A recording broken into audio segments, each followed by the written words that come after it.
ഇന്നത്തെ ദൈവവചനം വിശുദ്ധ ലൂക്കാ എഴുതിയ സുവിശേഷം 4-ാം അധ്യായം 31 മുതൽ 37 വരെയുള്ള വാക്യങ്ങൾ. പിന്നെ അവൻ ഗലീലിലെ ഒരു പട്ടണമായ കഫർനാമിലെത്തി. സാബത്തിൽ അവരെ പഠിപ്പിച്ചുകൊണ്ടിരുന്നു. അവൻ്റെ പ്രബോധനത്തിൽ അവർ വിസ്മയഭരിതരായി. കാരണം അധികാരത്തോടു കൂടി ഉള്ളതായിരുന്നു അവൻ്റെ വചനം. അവിടെ സിനഗോഗിൽ അശുദ്ധാത്മാവ് ബാധിച്ച ഒരുവനുണ്ടായിരുന്നു. അവൻ ഉറക്കെ നിലവിളിച്ചു പറഞ്ഞു, നസ്രായനായ യേശുവേ, നീ എന്തിന് ഞങ്ങളുടെ കാര്യത്തിൽ ഇടപെടുന്നു? ഞങ്ങളെ നശിപ്പിക്കാനാണോ നീ വന്നിരിക്കുന്നത്?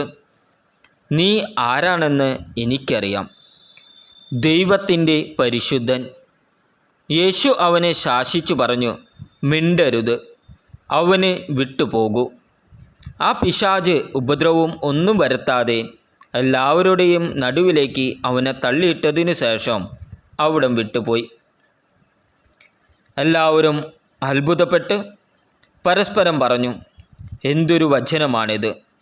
ഇവൻ അധികാരത്തോടും ശക്തിയോടും കൂടെ അശുദ്ധാത്മാക്കളോട് കൽപ്പിക്കുകയും അവ വിട്ടുപോവുകയും ചെയ്യുന്നുവല്ലോ.